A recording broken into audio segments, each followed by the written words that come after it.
Just keep shaving, she whispered, her voice trembling, her wrists bound to the old oak chair in the dusty back room of the saloon, the dim lantern light flickering against her pale skin.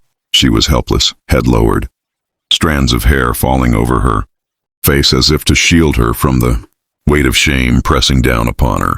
The old razor in the barber's hand gleamed in the orange glow, sliding slowly down her cheek as the drunken crowd outside roared with laughter, pounding their boots on the wooden floor in rhythm. They weren't there for a haircut, no, this was a spectacle. A cruel game to strip her of dignity, to turn a proud woman into nothing more than an object of ridicule. Just keep shaving, she repeated, choking back the tears, her words more a prayer than a command, as though if she endured the humiliation, the torment would end. But it didn't. Every stroke of the razor was a wound to her soul, a reminder of how far she had fallen in the eyes of those who judged her. Yet behind that door, watching from the shadow of the hallway, stood a rancher, a tall, broad-shouldered man whose name was Eli Carson. He had only come to town for supplies, his spurs still coated in the dust of the prairie, his hat tilted low as he leaned silently against the wall. But when he heard her words, "Just keep shaving," something inside him stilled. His hand froze against the doorframe, and his breath caught in his throat. He had seen many cruel things in his life, men whipped, horses starved, land stolen, but what he saw beneath the dim lantern light made his blood run cold. For beneath the trembling mask of shame, beneath the helpless whispers, he saw something the others could not, her eyes. When the barber tilted her chin to scrape another line across her soft skin, the lantern flared and her gaze, wet with tears, raw with fear, met Eli's through the crack in the door. And in that single instant the rancher froze, not because of her weakness, but because of the fire still burning beneath it all. A fire that said she had not been broken, not truly, despite the ropes, despite the humiliation, despite the laughter. She was still fighting in silence, still holding to some piece of herself the world could not steal. Eli's jaw tightened.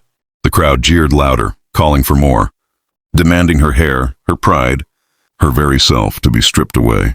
But Eli knew, if he turned and walked away, he would carry that image with him for the rest of his days. The image of a woman destroyed while he did nothing.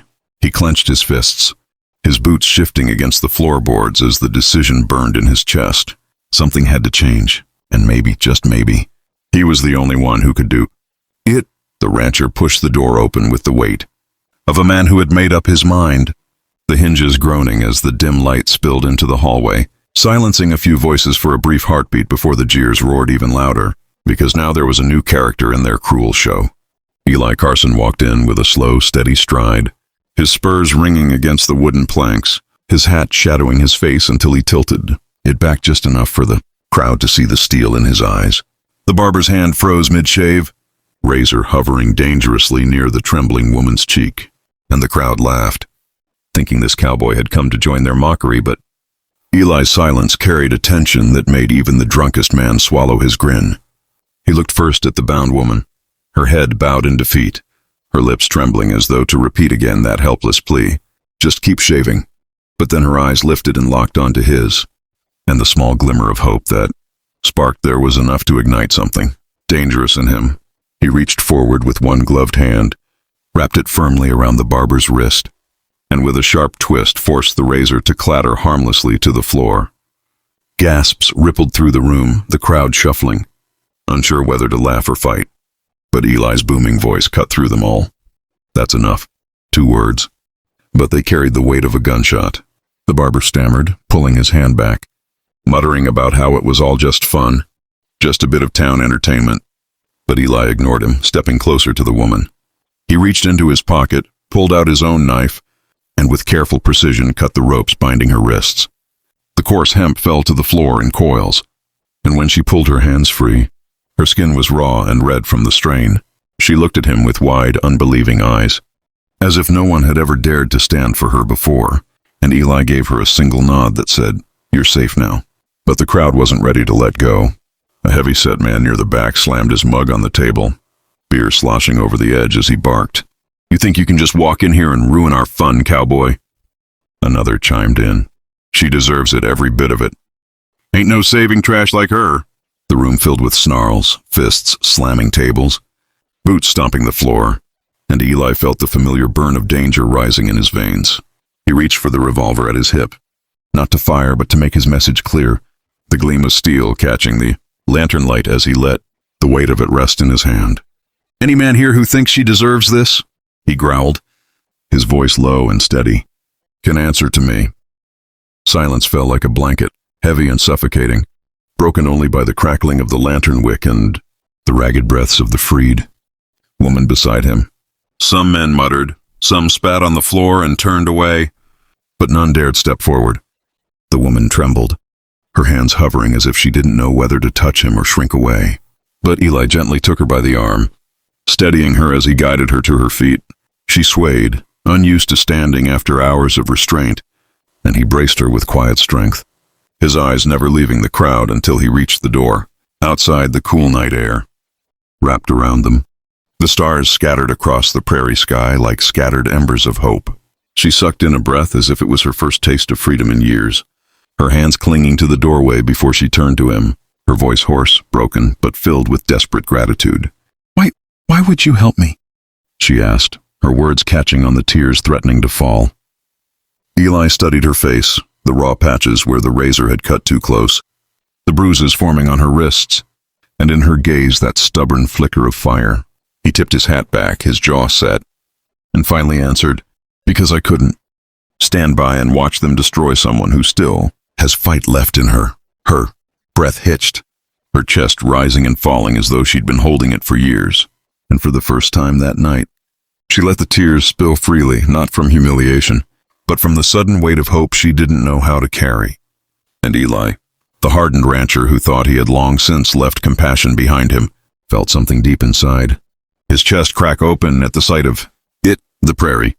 Wind howled as Eli led the woman down the darkened street, his steady hand at her elbow keeping her upright as her legs struggled to remember their strength. The stars glimmering overhead like watchful eyes, but behind them the saloon doors banged open and angry voices spilled into the night, threats echoing from the men who felt robbed of their cruel entertainment. And Eli knew this wasn't over, not yet. He turned, his silhouette cutting sharp against the lantern light, and in his voice there was no hesitation as he barked back into the night. "Stay where you are." Some men staggered into the dirt, clutching bottles, others brandishing fists or knives. But Eli's revolver gleamed cold in the starlight, and his presence alone was enough to make the boldest hesitate, because it wasn't just the weapon that frightened them. It was the quiet certainty in his stance, the kind of certainty a man earns from years of surviving, storms and staring death in the eye. The woman, still trembling, clutched at her torn dress as though it might shield her from the stares of the world. But when she looked at Eli, standing like a wall between her and the mob, something within her shifted.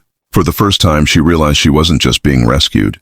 She was being defended as if she mattered, as if her life was worth standing against a dozen angry men. One brute stumbled forward, shouting, "She's nothing but shame, cowboy.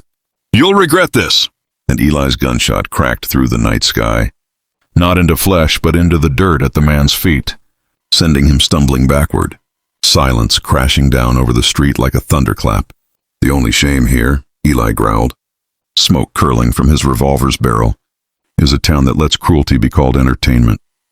No one dared move after that. One by one, they slunk back into the saloon, their courage drowned in whiskey and the weight of Eli's defiance, until only the echo of boots and distant laughter lingered in the night air. Slowly, Eli turned back to the woman, her eyes wide with disbelief, her lips parting as if to speak but no words forming. He holstered his weapon and offered her his hand, his voice gentler now. "Come on. You're safe with me." For a moment she hesitated, years of betrayal and fear making her question whether to trust, but the warmth in his gaze shattered the walls she had built around her heart, and with trembling fingers she placed her hand in his. Together they walked away from the town, the dirt road stretching before them like a promise of something better. As they reached the edge of the prairie, she finally found her voice, soft but steady. "My name is Clara." Eli tipped his hat, a rare smile tugging at his lips. "Well, Clara, you're free now, and as long as I draw breath, no one will take that from you again." She stopped, tears glistening under the starlight, and whispered the words she thought she'd never say again. "Thank you." In that moment, Eli realized this wasn't just about saving a stranger, it was about saving himself from a world that had taught him to stay silent in the face of injustice. The night stretched on, the crickets singing their song across the wide plains. And as they walked toward the horizon, two souls scarred by life but bound by courage, a new story was written in the dust beneath their boots. And friends, if this tale of courage, dignity, and redemption touched your heart, make sure to subscribe to the channel, because many more stories like this, stories of brokenness healed, of hope rising where despair once lived, are waiting to be told, and you won't want to miss a single one.